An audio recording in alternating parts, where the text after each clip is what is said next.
Salut bébé, c'est moi, j'ai commis l'irréparable. Je voulais entendre ta voix une dernière fois. Je rêvais d'un bonheur exceptionnel pour nous deux.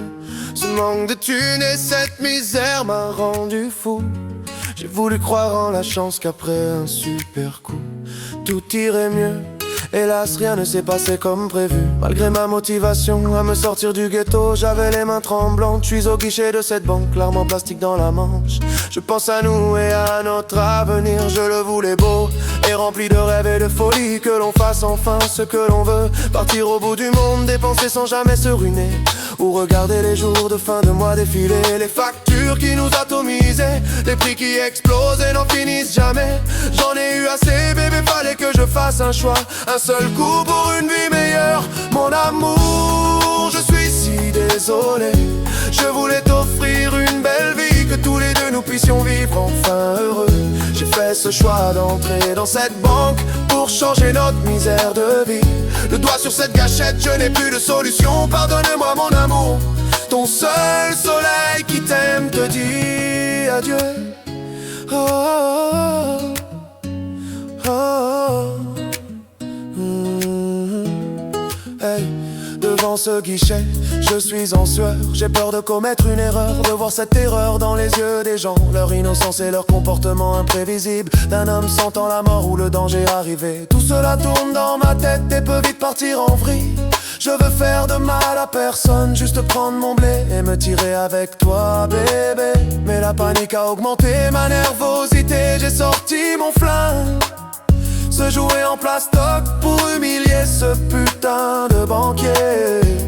J'ai dit que je voulais juste la caisse et de ne pas prévenir la police. Il avait déjà appuyé sur un bouton d'alarme pour prévenir la cavalerie. Avant même que je ne prononce cette phrase, j'ai pris ce sac plein de billets, de pensées heureuses. J'ai réussi, je dois vite partir et me planquer sans faire de conneries. Je sors de cette banque, le sac surchargé sur mon épaule. Je suis tellement envoûté par ce sac que je sors dans la rue avec mon arme dans la main. Un flic en patrouille voit la scène et se dirige vers moi. Direct, il est menaçant. Même pas, il me parle tranquillement. Pose ton arme et mets-toi à terre ou je t'allume.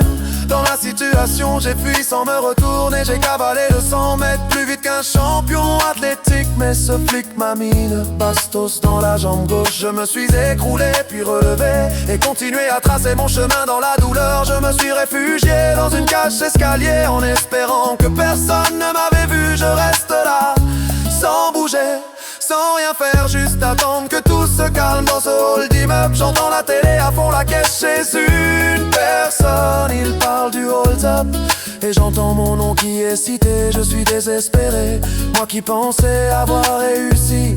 Putain, je suis si dégoûté.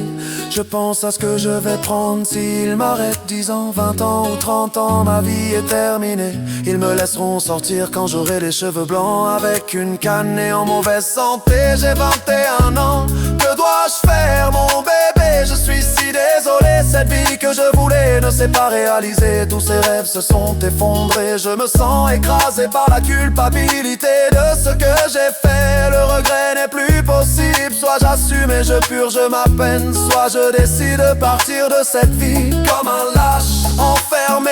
20 ans, je ne peux pas le concevoir, ce flingue qui me sert à rien pour me supprimer. Quelle ironie, tant pis, je me jette sous un camion avec le sourire d'avoir essayé de faire quelque chose pour rendre notre vie plus